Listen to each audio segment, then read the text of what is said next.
Muito bem, amigo torcedor, voltamos então aqui com o seu Boletim dos Esportes, hoje segunda-feira, né? Todo mundo voltando das praias, né? Muita gente deixa para voltar segunda pela manhã, outras pessoas voltam domingo à noite, muito movimento nas estradas, né? Mas toda cautela a gente diz que é pouca. Fernando Antônio, americano, hoje os jogadores fazem um check-up, né? Os jogadores vão fazer exames médicos hoje. Boa tarde, Fernando. Boa tarde, meu abraço ao telespectador.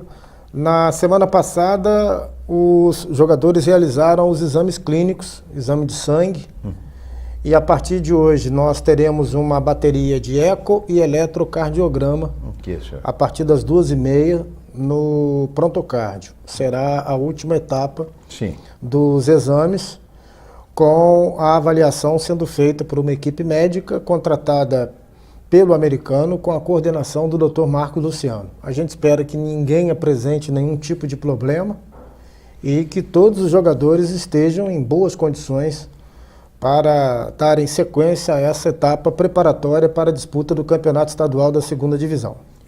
O interessante é que, você falou bem, a gente torce para que tudo, né, para que não apresente ninguém com problema, porque independente de idade, né? Muitas vezes aparece uma coisinha, uma taquicardia, jogador com... Né? Nós tivemos aqui em Campos, nos anos 90, o atleta Márcio, o Márcio Banana, que veio do futebol capixaba, que ele apresentou uma cardiopatia e nos exames iniciais nada foi apresentado, nada foi acusado. Eu me lembro bem, numa partida disputada pelo Campeonato Brasileiro contra a Ponte Preta, ele teve uma indisposição no intervalo do primeiro para o segundo tempo. A pedido do Dr. Luiz Antônio Venâncio Petrucci, ele foi encaminhado a uma clínica em nossa cidade e lá constatou essa cardiopatia. E o jogador teve que fazer aí um tratamento longo para depois voltar a jogar futebol e conseguiu realmente superar essa questão de saúde, onde depois atuou pela Desportiva, equipe do futebol capixaba, de onde ele veio, quando foi contratado pelo americano, e brilhantemente teve uma passagem pelo Guarani de Campinas. Um atacante perigoso no bom sentido, né? Pela forma de fazer gols, pela forma de se aplicar, mas que teve esse contratempo.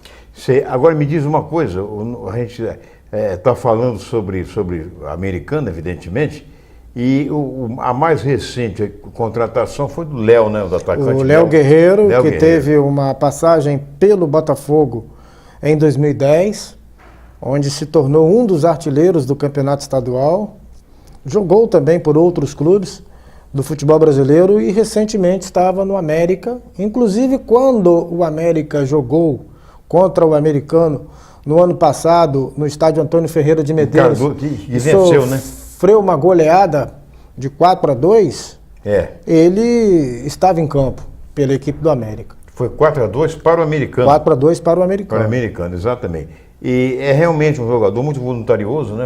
Desses reforços, né, que foram apresentados, é o atleta que vem com mais bagagem. Mas ainda tem alguma possibilidade de vir algum lateral, de vir algum meio-campo? Deve chegar hoje à tarde 3 jogadores. O Gilberto Melo, que se encontra no Rio de Janeiro, ficou de apresentar esses atletas ou na tarde de hoje.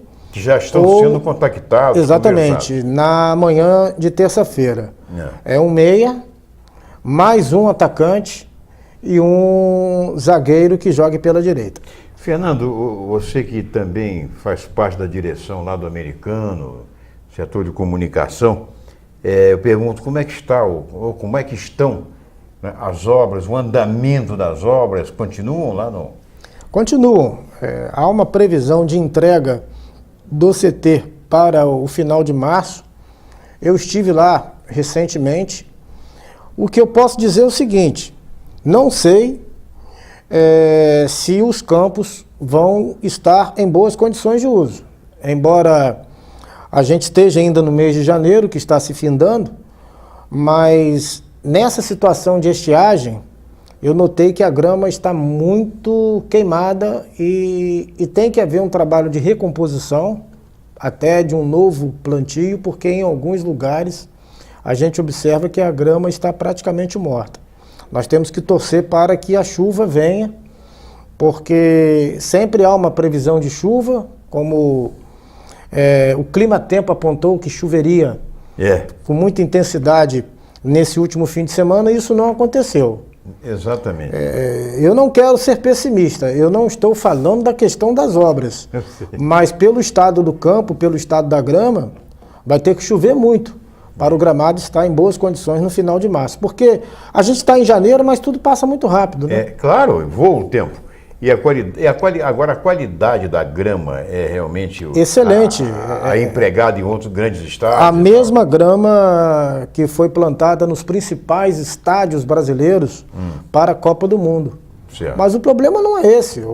Se não há chuva, como é que você consegue, né, adequar o solo ao plantio desta grama que é de boa qualidade? Isso. Tem que chover.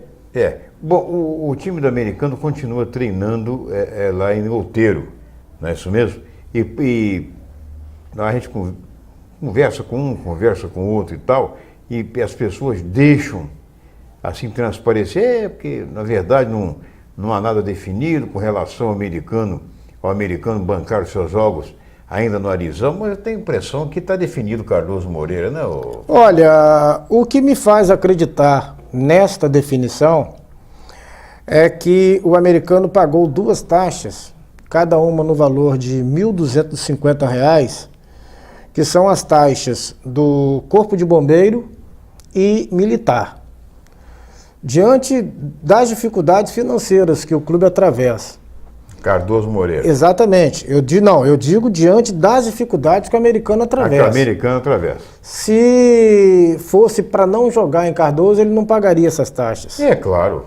Na medida em que elas foram quitadas na tarde da última sexta-feira, porque assim que o Renato Jacinto chegou de Cardoso Moreira com essas taxas, ele pediu que o pagamento fosse feito com urgência para poder o americano fazer então a renovação, e esse documento envolve uma porção de burocracia. O americano, ao pagar, o americano confirmou que vai jogar em Cardoso Moreira. Se surgir possibilidade de jogar aqui, ótimo. Mas isso é uma outra questão, envolve processo político, não é uma coisa tão simples assim, e envolve também a boa vontade dos dirigentes do Goytacás. Muito bem. O detalhe é o seguinte, bom, de qualquer maneira, o estádio Antônio Ferreira de Medeiros, em Cardoso Moreira, já está liberado, inclusive, pela Defesa Civil, né? Já está liberado. A questão das taxas é porque você realmente renova anualmente. E sem dúvida alguma, é um estádio que é engraçado. Aqui foi um estádio que, apesar das pequenas dimensões lá eu achei bastante simpático, vamos dizer assim, para receber equipes que não trazem torcedores a campos, que não acompanham os times de menor porte. Cabe perfeitamente ali, eu acho, a torcida do americano toma conta do estádio ali, entendeu?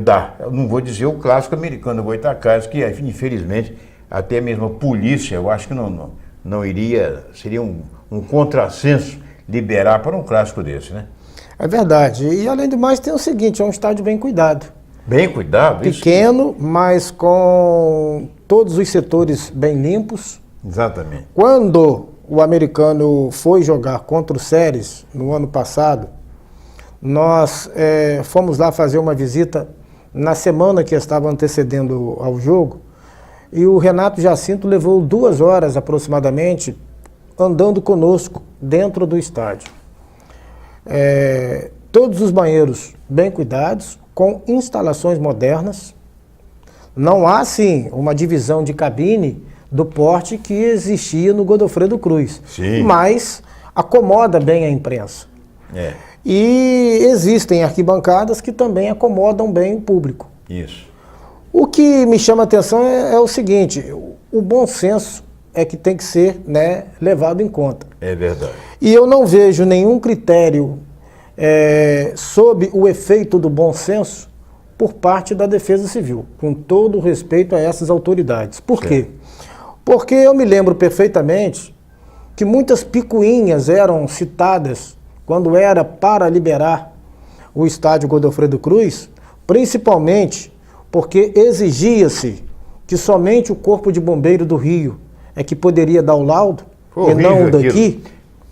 Houve até uma discussão nossa com um dos oficiais, porque eu estava chateado, um calor desgraçado, e ele botando defeito em tudo e desqualificando o critério de se usar o Corpo de Bombeiros daqui para dar o laudo. E eu disse para ele o seguinte: então, se houver um incêndio agora, nós temos que chamar o Corpo de Bombeiro do Rio para vir aqui apagar o fogo.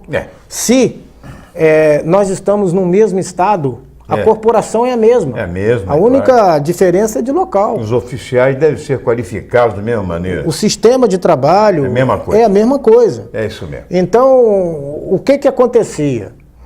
O daqui liberava, mas o laudo daqui não valia. E o do Rio vetava. Parece coisa combinada. Porque você vê uma praça como a do Americano, na época em funcionamento, sendo vetada, e vê o Marrentão, lá em Duque de Caxias, ser liberado, onde a imprensa e os próprios jogadores passam no meio da torcida. É brincadeira. A cabine de rádio em cima de uma laje de uma casa. Que critério é esse? É brincadeira.